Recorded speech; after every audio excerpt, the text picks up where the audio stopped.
কোন ভিডিওটা ছেড়ে কোন ভিডিওটা দেখবো বুঝতেই পারছি না। মানে প্রত্যেকটা ভিডিও নিয়ে কথা বলা যায়, তো আপাতত মানে যেটা প্রথমে এসছে সেটা থেকেই কথা বলা শুরু করি। প্রথম ভিডিওটা হচ্ছে কালকে রাত্রিরে যুগ্ম লাইফ, অনেক কথা বলা বাকি ছিল সেইটা সূত্রপাত এবং শেষ হচ্ছে কোটিপতির ব্লগে। তো ডিয়ার ফ্রেন্ডস, সঙ্গে থাকো, অনেক কথা বলার আছে। Welcome back to my channel my world of words. আমি সৌমি, আমি তোমাদের সবাইকে আমার চ্যানেলে ওয়েলকাম করছি। ডিয়ার ফ্রেন্ডস, কালকে রাত্রিরে বুঝতে পারছো তো, সেই উপরোধে ঢেকি গেলা একটা কথা আছে না, প্রবাদ বাক্যটা শুনেছো নিশ্চয়ই, উপরোধে ঢেকি গেলা। কালকে তাই হয়েছে। কালকে রাত্রির 12টার সময় যখন পৃথিবী বিরক্ত হয়ে যাচ্ছিল কোটিপতি, ওর ওখানে বসে থাকতে ভালো লাগছিল না একটুও, এবং বেশ কিছু কথা ওর মনের বিরুদ্ধে হয়েছে। কিন্তু কালকে তো মানে শেষ ওভারে রান তুলেছেন ম্যাডাম, দারুণ কাজ করেছেন, দারুণ কাজ করেছেন। ফ্যান হয়ে গেছি আপনার, সিরিয়াসলি। কারণ আপনি বা কেন বদনাম নিতে যাবেন, স্বাভাবিক। এই ক্লায়েন্ট যে প্রত্যেক দিন মন কি বাত বলে বলে বলে বলে কন্ট্রোভার্সি পুরো 1.5 বছর ধরে দিল, এখন এর মনে পড়েছে যে ছেলে বড় হচ্ছে, তার একটা লাইফ আছে, সে দেখবে কন্ট্রোভার্সিগুলো, সুতরাং তার লাইফে এফেক্ট পড়বে।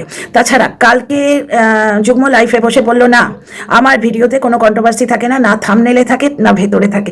কত বড় মিথ্যে কথা। আজকের ভিডিও থামনেল দেখেছো, আমার জীবনটা পরাধীনতায় কেটে গেল, আশা করি ছেলেটার যেন ভালো হয়। তুরুপের তাস ছেলে, উদ্ধারক হিসেবে প্রজেক্টেড করছে ভীমা নিজেকে, কিন্তু আসল উদ্ধারক হচ্ছে ছেলে। ওই কচি বাচ্চাটা সবার উদ্ধারক।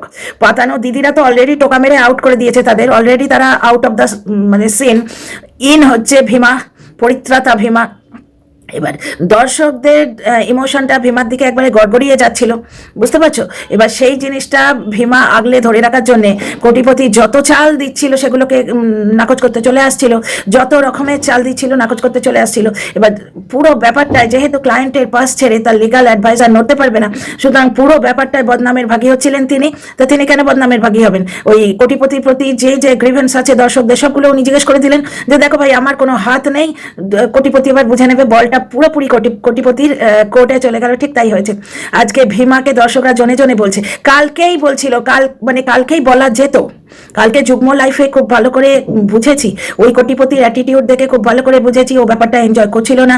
এবং বারবার ওকে যখন বলা হচ্ছে যে মে আই গো টু টয়লেটের মতো এরকম করে ম্যাডামকে জিজ্ঞেস করবে, এখানে ম্যাডাম মানে পাতানো দিদি, ভুল বুঝো না, পাতানো দিদি এখন থেকে ম্যাডাম তোমার, তাকে জিজ্ঞেস করে, ম্যাডাম মানে এখানে টিচার বলতে চাইছি, সে তাকে জিজ্ঞেস করে তুমি উঠবে, তাকে জিজ্ঞেস করে তুমি বসবে, তাকে জিজ্ঞেস করে তুমি নিঃশ্বাস নেবে, তাকে জিজ্ঞেস করে তুমি গাল খোঁচাবে।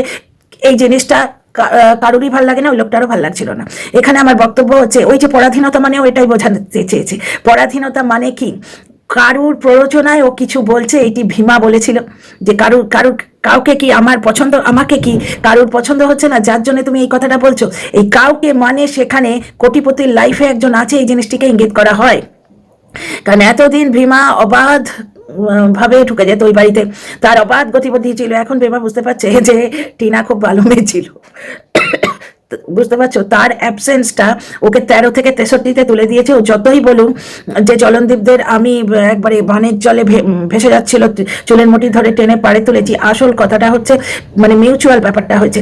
ওই লোকটা যে কথা বলতে ভালো করে পারতো না, রাগের মাথায় কাল দমদম দমদম করে চেঁচাতে গিয়ে বলে দিয়েছে যে ওরা ভালো করে ব্লগিং করতেই পারতো না, 7-8 মিনিটে ব্লগ দিত, আমি বলে বলে বড় ব্লগ করিয়েছি, হেন তেন ব্লা ব্লা ব্লা।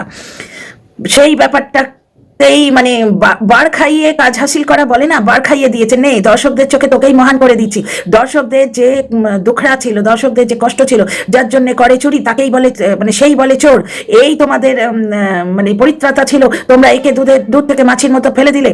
লিগাল অ্যাডভাইজারকে জুটিয়ে দিল ভীমা দিদি। ভীমা দিদি আউট আজকে, হ্যাঁ। তো সেই জায়গাটায় ম্যাডাম কি করলেন, হাত ধরে রাত্রির 12টার সময় রাত জেগে উনি ভীমা দিদিকে ইন করে দিলেন। নাও দর্শকরা কোন টপিকে এবার ম্যাডামকে ক্রিটিসাইজ করবে বলো তো? ম্যাডাম দাড়ি কাটতে বললেন, ম্যাডাম কাজের লোক রাখতে বললেন, সর্বোপরি ম্যাডাম ভীমা দিদিকে দিনে 3 বার করে সেলামে দিদি সেলামে দিদি সেলামে দিদি করতে বললেন। এবং প্রতি মুহূর্তে বাচ্চারা যারা ম্যাডামকে বলে না, may I go to drink water, জানি না এই ভঙ্গিটা অনেক বছর আগেকার এক্সপিরিয়েন্স, এই ভঙ্গিটা বাচ্চারা কোত্থেকে শিখেছিল? মানে একদম কোচি থেকে ক্লাস 10 অব্দি সবাই এইরাম করে জিজ্ঞেস করতো, সেই নিয়ে আমরা খুব হাসাহাসি করেছি, কিন্তু পাল্টাতে পারিনি। একটা জায়গার কথা, যাই হোক, মানে এইরকম করে বাচ্চারা জিজ্ঞেস করে না, may I go to drink water ma'am, may I go to bring something ma'am, বুঝতে পারছো। এইবার থেকে জলনদীপের লাইফ তাই হয়ে যাবে। কারণ দিদি বললে তবে ম্যাডাম কেসে থাকবেন, দিদি যদি বলে আপনি কেসে থাকবেন না, ম্যাডাম চলে যাবেন। দিদির ঘাড়ে দায়িত্ব উকিল ধরে আনার এইখানেই মানে দিদি ভেবেছিল পাতানো দিদি, আসল দিদি কপ আউট, আসল দিদি কিন্তু সিনে নেই। সুতরাং পাতানো কথাটা বড্ড বেশি এক্সট্রা, পাতানো দিদি কষ্ট হয়ে যায় বলে যদি শুধু দিদি বলি তোমরা ধরেই নেবে, কিন্তু ওটা দিদির কথা, মানে পাতানো দিদির কথা। দিদি বলে, নিজের দিদি বলে কেউ নেই, নিজের লোকের পোষায় না। এর মানে পরকে আপন করে সংসার চালাচ্ছিল এতদিন ধরে ওয়াইটিতে। এইবার সেই যে পর, সে তো স্বার্থই দেখবে, যারা পর তারা তো স্বার্থই দেখবে। যে নিজের হয়ে, মানে যে নিজের রক্তের সম্পর্ক নিজের ভেবে গুছিয়ে দিতে এসেছিল, তার পশ্চাৎ দেশে ক্যাট ক্যাট ক্যাট ক্যাট বলে তা করে তাকে বেইমান বেইমান বেইমান বেইমান বলে তাকে হুট আউট করে দিয়েছে, বুঝতে পারছো? পরকে নিয়ে বাঁচা, এবার পর নিজের স্বার্থ দেখবে। যাই হোক, তোমাদের ভাই বোনের কাজিয়ায় তৃতীয় ব্যক্তি কেন অপমানিত হবে? দর্শকদের তো এটাই গিভেন্স ছিল।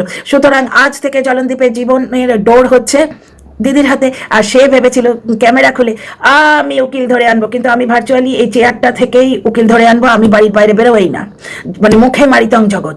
আমি উকিল ধরে আনবো, আমি যে কোনো উপায়ে উকিল ধরে এনে বাঁচাবো, তাদের প্রয়োজন থাক না থাক আমি তাদের বাঁচাবো, বুঝতে পারছো? এই নাটকটা করবে ভেবেছিল, কিন্তু যখন দেখলো যে লিগাল অ্যাডভাইজার সত্যি সত্যি সরে যাচ্ছে, তখন ঘাবড়ে গেল যে এই রে, আমায় তো তাহলে সত্যি সত্যি কাজ করতে হবে, মুখে বলে খালাস পেলে হবে না, বুঝতে পারছো?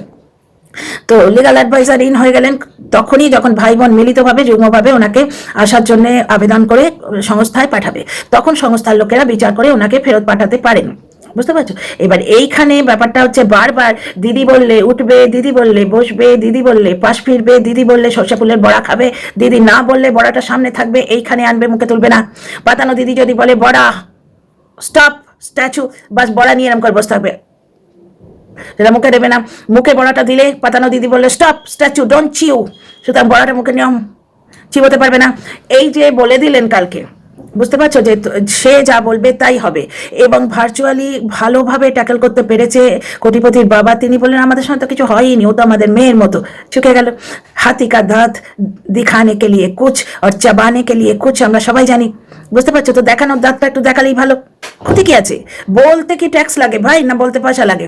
সুতরাং সে আমাদের মেয়ের মতো, তার সঙ্গে তো আমাদের কিছু হয়নি। কমেন্টে হলো না না আমার সঙ্গে কিছু হয়নি, কারোর সঙ্গে যখন কিছু হয়নি, তাহলে প্রবলেমটা কিসের? প্রবলেমটা দর্শকদের সেন্টিমেন্টের। তো দর্শকদের সেন্টিমেন্ট একটু সুশুরি কোথায় দেওয়া যাবে, যখন পাতানো দিদি পরিত্রাতা হিসেবে নিজেকে প্রতিষ্ঠিত করেই দিয়েছে? সুতরাং পাতানো দিদিকে আরো আপ করে দাও, মগ ডালে তুলে দাও। হ্যাঁ, পাতানো দিদি সর্বোচ্চ সম্মানে, কারণ সে সব সময় তোমাদের পাশে ছিল। ঘটনা, সে সব সময় পাশে ছিল, সে তার চ্যানেল গ্রো করেনি, সে তার রেভিনিউ নেয়নি। তোমাদের যখন কেউ দুটো শাড়ি দিয়েছে, তার জন্য একটা ছিল, সে যন্ত্রজ্বালা হাসিটাকে আমি বলে গেছি, হে হে হে হে, শাড়ি পেয়েছি শাড়ি পেয়েছি শাড়ি পেয়েছি, ক্যামেরায় বসে না, সোফায় বসে ক্যামেরার সামনে হে হে হে হে। তারপরে সেই জবে থেকে টিনা চলে গেছে, আমার কপাল খুলে গেছে, থাম্বনেলগুলো আমি যে মনে রেখেছি। তারপরে কি জবে থেকে আমার কোটিপতি ভাইয়ের সঙ্গে আমার আলাপ হয়েছে, তবে থেকে আমার কপাল খুলে গেছে। তো এই যে দিদির কপাল খুলে গেছে, দিদির কপাল খোলাটা দর্শকরা ভুলে গেছে। সবাই ভাবছে যে ওই দিদি এসে ভাইয়ের কপালটি খুলে দিয়েছে। যাই হোক, এটা একটা মিলিজুলি ব্যাপার ছিল, দুজনেরই লাভ হয়েছে, কাউকেই বাদ দেওয়া যায় না। কিন্তু এখন ওই যে ভীমা বলেছিল যে কেউ কি আমাকে পছন্দ করছে না, ওটা ভীমার প্রশ্ন, আমার নয় বাবারে, আমার নয় আমি ধোয়া তুলসী পাতা, আমার নয়। ভীমার প্রশ্ন হচ্ছে কেউ কি আমাকে অপছন্দ করছে, তুমি কি আমায় অপছন্দ করো, বুঝতে পারছো? এবার সেইখান থেকে প্রবলেমের উৎপত্তি, কারণ কেউ কি আমায় অপছন্দ করছে মানে কেউটা ওখানে আছে, প্রমাণটা দিয়ে দেওয়াই হচ্ছে। দিনের পর দিন কেউ আছে, তাকে নিয়ে বলে বিরাগ ভাজন হয়েছে। এইবার সেই বিরাগ ভাজন এই লোকটার মনের মধ্যে এমনভাবে একটা মানে রাগের জায়গা নিয়ে নিয়েছে যে কালকে যখন বলা হচ্ছে ওর কথায় তুমি উঠবে, ওর কথায় তুমি বসবে, সে তোমাদের পাশে ছিল। এক জায়গায় বলে যে শুনেছো, ভিউ কেন ডাউন হয়েছে সেটা আপনিও জানেন। এই আপনিও জানার মধ্যে যে মানুষটি আছে, তাকেই যদি বলা হয়, মানে মশার কাছে গিয়ে যদি বলা হয় ম্যালেরিয়ার জন্য তুমি কুইনাইন দাও, তাহলে কেমন হয়? তাহলে যে ম্যালেরিয়া রুগী তার ভাল লাগবে? জ্বলনের ক্ষেত্রেটা তাই হয়েছে।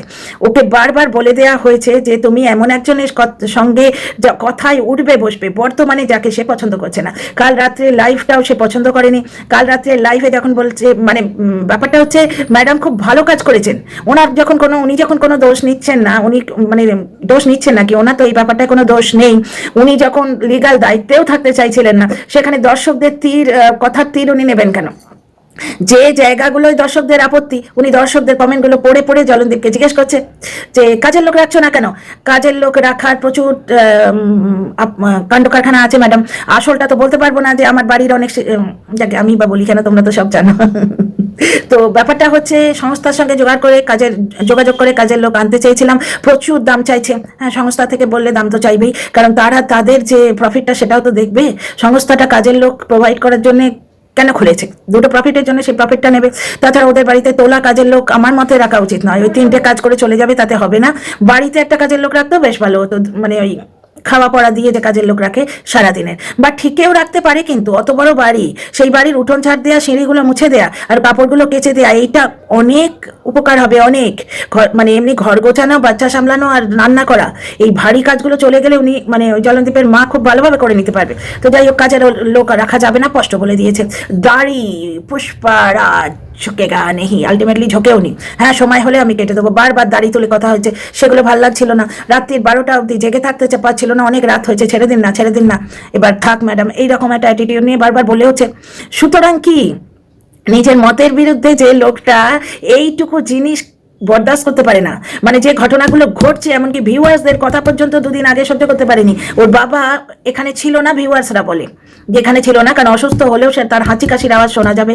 কর্মঠ মানুষ, বুঝতে পারছো, সে চুপচাপ থাকতে পারবে না, সে নড়াচড়া করবেই, ক্যামেরা লেন্সে আসবেই। সুতরাং একদম দেখতে পাচ্ছে না। দর্শকরা ডিক্লেয়ার করে দিচ্ছে তোমার তোমার সঙ্গে বাবার ঝগড়া হয়েছে, তিনি রাগ করে ঘর ছেড়ে চলে গেছেন। হয়তো আমি বলছি না ভাই, দর্শকরা বলছেন। সেই এপিসোডটা তোমরা সবাই দেখেছো, তখন কিভাবে দর্শকদের ঝাড় দিয়েছিল তোমাদের মনে আছে? ও নিজের মতের বিরুদ্ধে এতটুকু জিনিস সহ্য করতে পারে না, সেখানে নিজের মতের বিরুদ্ধে ওই কালকে রাত অব্দি লাইফটা করেছে। নিজের মতের বিরুদ্ধে এমন একজন লোকের সঙ্গে প্যাচ আপ করে নাও, এই কথাটা শুনতে বাধ্য হয়েছে বর্তমানে, যাকে সে সহ্য করতে পারছে না। জ্বলনের এই অ্যাটিটিউডটা কিন্তু অনেক দিন থেকে তোমরা খেয়াল করে দেখো। ওই বাচ্চার জন্য যেদিন বাচ্চাকে মানে বাচ্চারা শুকনো ভাত খাচ্ছিল, কি সেরেমানি সেটা, ওর বার্থডে বোধ হয়, বাচ্চা জন্মদিনে ওই মহিলা আসবেই, কারণ এত বড় স্কুপ, এত বড় কন্টেন্ট সে ছাড়বে না। জ্বলন আর ডাকতে বাধ্য, না হলে দর্শকদের চোখে ও একদম মগডাল থেকে নিচে পড়বে, বুঝতে পারছো? দর্শকদের চোখে প্রচন্ড বিরাট ভাজন হয়ে যাবে। ডেকেছে শুধু সেই ভিডিওটা ছাড়া রিসেন্টলি কোনো ভিডিওতে তোমরা জ্বলনকে ক্যামেরা স্পেস শেয়ার করতে দেখেছো ওই মহিলার সাথে, তার পাতানো দিদির সাথে? করতাম না। বাড়িতে গেল, আমায় গাল দিল, কিন্তু ওই জ্বলন আসেনি ক্যামেরাতে, আসেনি, বুঝতে পারছো? এবং যেখানে শাড়ি দেখাচ্ছিল, পুজোর শাড়ি কালেকশন, সেখানেও একদম লাস্টে 1 সেকেন্ডের জন্য এই শাড়িটা, এই ছাপা শাড়িটা দিয়েছে আমাকে পাতানো দিদি, এই ছাপা শাড়িটা, এমন ভাবে বলেছে যে পাতানো দিদিকে আবার ক্লিয়ার করতে আসতে হচ্ছে ওটা মলের, ওটা ছাপা নয়, যদিও আমারও পাতি সুতির ছাপাই মনে হচ্ছে।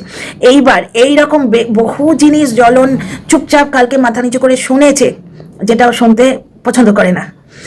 আজকে দর্শকরা বলছে, ভীমা দিদির কমেন্ট বক্সে গিয়ে দেখলাম দর্শকরা বলছে কিছুই লাভ হলো না গো। দর্শকরা এটা বলছে না, পরে বলছি, এটা আমি বললাম। দর্শকরা বলছে যে কই, সে তো তোমার নামও নিল না, সে তোমাকে চায় না, তুমি খালি ওর নামটা করো, তুমি খালি আমার ভাই করো, সে তো তোমায় চায় না। কালকের যুগ্ম লাইভে অ্যাটিটিউড দেখেছি, সে তোমায় পছন্দ করছে না। আজকেও তোমার নাম একবারও নেয়নি ভিডিওতে। মানে যারা ওই ভীমার সাপোর্টার ছিল, তারা খুব আশা করেছিল যে আজকে ভীমার ভাই পাতানো ভাই, আমি বারবার ডিসক্লেমার দিয়ে দিয়েছি, সব পাতানো, নিজের জিনিস এদের সহ্য হয় না, নিজের রক্ত নিজের সাত পাকে বাঁধা বউ, এদের সহ্য হয় না, এদের সব পাতানোকেই ভালো লাগে। এবার পাতানো যারা, তারা তো নিজেদের স্বার্থ দেখবেই। তো যাই হোক, এখানে কি হয়েছে যে কই গো, পাতানো ভাই তো তোমার নাম একবারও নিল না। এবারে পাতানো দিদির দর্শকেরা খুব আশা করেছিল যে পাতানো ভাই আজকে পাতানো দিদির নামে একটা ইমোশনাল মেসেজ দেবে, দিদি আমি ভুল করেছি, তুমি শূন্য এ বুকে পাখি মোড়ায়, দিদি ফিরে এসো, মানে এইরকম একটা হাবভাব করে কিছু একটা ভিডিও দেবে, মানে কিছু একটা মন কি বাত দেবে। নয়তো বলবে আমি ছোট তুমি বড়, নিজের বড় বড়াপ্পন দিয়ে, নিজের বড় অদা দিয়ে আমায় মাফ করো, এই ধরনের কিছু এরা এক্সপেক্ট করেছিল, ঠেঙা পেয়েছে, বুঝতে পেরেছো? উল্টে সে বলছে যে আমি মানে আজকে পরাধীন, মানে নিজের জীবনটা নিজেভাবে কাটাতে পারছি না, আমি দাড়ি রাখবো, ঝুঁকেগা নেই। কেন বারবার আমায় জিজ্ঞেস করা হবে দাড়িটা কাটো, মানে আমি দর্শকদের কাছে পরাধীন, কারণ তারা দাড়ি না কাটলে ভিউ দেবে না। ভাই দুধুও খাবো তামাকও খাবো তো হয় না। যখনই বিপদে পড়বো, আমি সহজ সরল গ্রামের ছেলে, আমি গ্রাম্য, এবার দেখাবে মানে লাল টি শার্ট আর জিন্স পরে কোদাল কোপাচ্ছি, মানে এ তো সেই ময়ূর পুচ্ছ দাড়ি দাঁড় কাক হয়ে যাচ্ছে না। হাফ ভাবে এমন ভাবে দাড়ি করে রেখেছে, না ঘাটটা, দাড়িটা দেখে কোনো অ্যাঙ্গেল থেকে ওকে গ্রামের ছেলে তো লাগেই না। আর দাড়ি টুপি মিলে সত্যিকারে একটা বদখচ্চেহারা লাগে ভাই, বদখচ্চেহারা লাগে, যেটা সত্যি সেটা বলছি। ভালো একটুও লাগছে না। এইবার হচ্ছে যে গ্রামের ছেলের ব্লগ যারা দেখতে যাবে তাদের ওই স্টাইলিশ দাড়ি পছন্দ হচ্ছে না, 1 নম্বর কথা। 2 নম্বর কথা হচ্ছে পাতানো দিদিকে ও পছন্দ করে না, বর্তমানে একেবারেই পছন্দ করে না। এবং পাতানো দিদি বলেই যে কেউ ওকে পছন্দ করে না, হয়তো তার জন্য, হয়তো পাতানো দিদির কথা বলছি ভাই, আমি বলছি না, আমি তো রোস্টার, পাতানো দিদির কথা আমি বলছি। তো সে মানে কোনো কারণে বর্তমানে পাতানো ভাই পাতানো দিদিকে একদমই পছন্দ করছে না। অথচ কালকে লাইভে রাত জাগাটাও পছন্দ করছিল না। জোর করে ও শুনতে বাধ্য হয়েছে যে পাতানো দিদির কথায় উঠবে, পাতানো দিদির কথায় বসবে, পাতানো দিদির কথায় বড়া খাবে, পাতানো দিদির কথায় বড়া খাবে না। বুঝতে পারছো? সুতরাং লাইভটা পরাধীন হয়ে গেছে।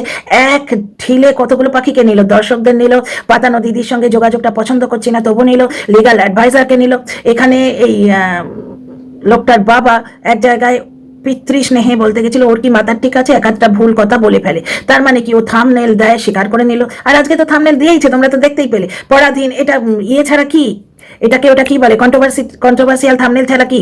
আমি এখন পরাধীন, মানে আমি কিছু বললেই ওর সপক্ষের কন্ট্রোভার্সি ক্রিয়েটাররা যারা এতদিন বাহবা বেশ, মানে রাজা কি সেই কবিতাটা রবীন্দ্রনাথের, মানে রাজা যত বলে পারিষদ দলে বলে তার শতগুণ, 2 বিঘা জমি, সেই রকমই তো ছিল। সেইখানে সেই পারিষদ গুলো এখন অন্য লোককে বাহবা বেশ করছে, হুকুম মেরে আকাব করছে, তার কথায় চলছে। সুতরাং এর এগেনস্টে চলে গেছে, এটা আর ভালো লাগছে না। সুতরাং পরাধীন তো এ বটেই, এ যা করবে সেটাকে ওরা জাস্টিফাই করবে, ওরা বলবে ঠিক ঠিক ঠিক, টিকটিকির মতো টিক টিক টিক এতদিন করে গেছে। সুতরাং এ কিছু করলে ওরা বলবে সেই ভয়ে গুটিয়ে আছে।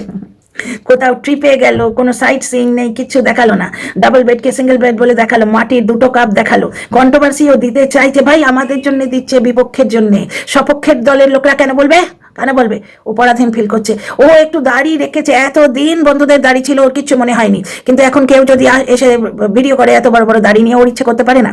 কত লোক দাড়ি নিয়ে ভিডিও করছে, ওর ইচ্ছে করতে পারে না? আবার ওর বন্ধুদের হয়তো নতুন বন্ধু এসছে, তার দাড়ি আছে, ওর ইচ্ছে করেছে রেখেছে, সেখানেও দর্শকরা গিয়ে নাক গলাবে, দাড়ি কাটো তবে ভিডিও দেখবো। এ কি কথা হলো ভাই? পরাধীন। আমি আমার স্ত্রীকে পরপুরুষের সঙ্গে সম্পর্ক বলে বেঁচে খেলাম, হ্যাঁ, 1.5 বছর ধরে। কিন্তু আমি যদি আমি কারোর সঙ্গে কিছু করি না, সুতরাং 2টো মাটির কাপ দেখালেও, যদি আমি 2টো মাটির কাপ দেখাই, বলবে কেন গো আমি ধোয়া তুলসীর পাতা, আমি সত্যের পথে আছি, তারা করেছে তাই তাদের নিয়ে বলবো, আমি করিনি, আমার কোনো দোষ নেই, সুতরাং আমাকে নিয়ে কি বলবে? এই সমস্ত জিনিসগুলো যে করে খেয়েছে, আজকে সে যা খুশি বলবে তোমরা সেটাকে ঢাকবে। কারণ তোমরা এতদিন ওর ছেলের থামনেল, ওর থামনেল, ওকে ট্যাগ করে ভিডিও করে কামি খেয়েছো, বুঝতে পারছো? আর তুরুপের তাস তো সেই ছেলে, কারণ আমি পরাধীন, আমার ছেলেটা যেন স্বাধীন থাকে।